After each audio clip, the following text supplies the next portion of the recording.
Apa sebenarnya hakikat bahagia itu? Ada seorang kaya, hartanya banyak, dia naik kereta yang besar, megah dan mewah. Dalam perjalanan dia tengok ke sebelah kanan ada tanaman padi sawah yang menghijau. Lalu dia pandang ada budak-budak kecil membawakan makanan beserta ibunya menuju pondok di tengah sawah. Suami sudah menunggu makanan siang tiba. Apa kata orang kaya dalam kereta? Oh, bahagianya petani. Di tengah perutnya lapar, istri dan anaknya datang. Makanan tiba pada waktunya. Air minum dapat menghilang dahaga. Lapar hilang, rindu pun sirna. Karena istri dan anak ada di sekitar dia. Bahagianya menjadi petani, kata orang kaya dalam kereta. Masa orang kaya berpikir bahwa dia tidak bahagia? Si petani yang bersama anak di pondok tua itu pula memandang orang kaya di atas kereta. Apa kata dia?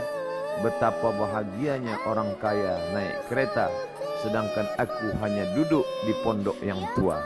Maka pada hakikat dua-duanya tak bahagia. Jadi sebenarnya bahagia itu punya siapa? Oleh sebab itu bila kita baca kitab-kitab, maka makna sa'adah, kebahagiaan, orang yang bahagia sa'id, bahagia adalah insyirahus sadr, ketika hati terasa lapang apapun yang datang. Kalaulah petani yang berada di tempat rumah tua itu hatinya lapang, tentulah dia bahagia. Kalaulah orang kaya dengan kereta yang besar itu hatinya lapang, tentulah dia bahagia. Itulah mengapa Musa alaihi salam di tengah kesusahan hatinya akan melawan ayah angkat bernama Fir'aun. Dia minta hati yang lapang. Kita semua baca doa itu, Rabbi syrahli, lapangkan dadaku. Itulah mengapa kakinya pecah berdarah, giginya patah, pelipisnya pecah, meneteskan darah, tapi dia tersenyum bahagia kerana hatinya lapang. Allah sudah lapangkan hatinya. Apa kata Allah untuk dia? Alam nashrah laka sadrak. Itu beza Muhammad dengan Musa. Musa meminta, Rabbi shrah li sadri wa yassir li amri wahlul 'uqdatam min lisani yafqahu qawli. Sedang Muhammad tidak meminta. Belum meminta, Allah dah bagi pada dia. Apa kata Allah? Alam nashrah laka sadrak wa wada'na anka wizrak alladhi anqadha dhahrak wa rafa'na laka dhikrak. Bila kau dalam keadaan susah, dua kali Allah ulang, fa inna ma'al usri yusra, inna ma'al usri yusra. Hati lapang itulah yang membuat Haji Abdul Malik Karim Amrullah Buya Hamka tersenyum di dalam penjara. Penanya berjalan perlahan tapi pasti, maka keluarlah tafsir Al-Azhar. Hati yang lapang itu juga membuat Said Qutb tersenyum menghadapi tiang gantungan.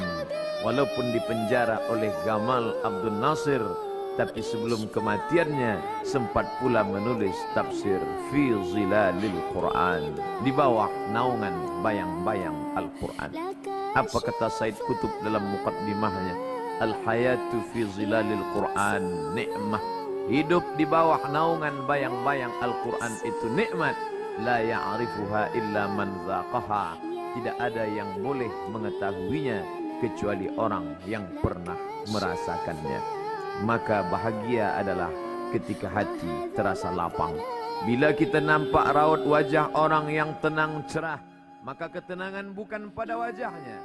Bila nampak orang melangkahkan kaki dengan tenang penuh wibawa, maka ketenangan bukan pada kakinya.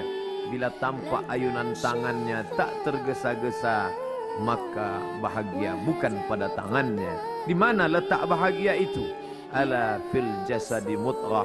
Ketahuilah dalam jasad ada segumpal, ada sekepal, ada sesuap. Idza salahat salahal jasadu kulluh. Kalau yang segumpal itu baik, maka yang lain ikut menjadi baik. Wa idza fasadat fasadal jasadu kulluh. Kalau yang segumpal itu rusak, maka dia pun ikut menjadi rusak. Yang segumpal itulah yang mengendalikan mata, telinga, tangan, kaki. Yang segumpal itulah tempat rindu, benci, marah, ridha, ikhlas, fasik, hasad, kufur. Di sanalah bersemayam rindu dan benci. Maka jangan terlampau benci. Habib habibaka haunamma. Kalau kau sayang, sayanglah secukupnya sahaja. Karena boleh jadi hari ini kau sayang, besok berubah menjadi kebencian. Kalau kau benci, bencilah secukupnya sahaja. Boleh jadi esok pagi dia menjadi orang yang tersayang. Berapa banyak puan-puan berkata, siapa itu? Itulah orang yang dulu paling aku benci. Tapi hari ini masih ada juga benci, tapi tak banyak. Oleh sebab itu maka dijaga dia. Yauma la yanfa'u malun, hari itu tak ada guna harta, wala banun, tak ada guna anak, illa man atallah, kecuali orang yang datang menghadap Allah biqalbin salim, dengan hati yang salim. Qalb, qaf, lam, ba, qallaba, berbolak-balik. Qallaba, tidak selamanya bahagia. Kadang pagi hati tenang, petang datang dia pun susah. Kadang pagi hati lapang, petang tiba dia pun gundah. Maka apa yang dapat menolong? Ala bizikrillah, ketahuilah dengan banyak menyebut mengingat Allah, tatmainnul qulub, maka hati akan menjadi lapang. Qalbul mu'min baina asabi'ir rahman, hati orang beriman berada di antara jari jemari kuasa Rahman. Kalau dia hendak, dia balikkan yang senang menjadi susah. Kalau dia berkehendak yang susah, dia balik menjadi lapang. Berapa banyak orang yang tampaknya mungkin kita kata dia susah, tapi dia masih boleh tersenyum. Sebaliknya orang yang menurut pandangan zahir kita cukup segala, makan, pakai, tapi tampaknya kesenangan tak pernah singgah. Apa sebab?